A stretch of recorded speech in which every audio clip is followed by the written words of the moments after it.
Hi, welcome to this video. In this video I will show you how to edit face neon light effect, using Lightroom and PicsArt mobile.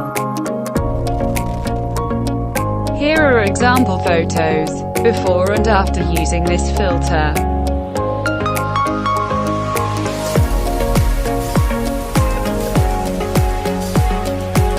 So let's start photo editing.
Thank you for watching this video.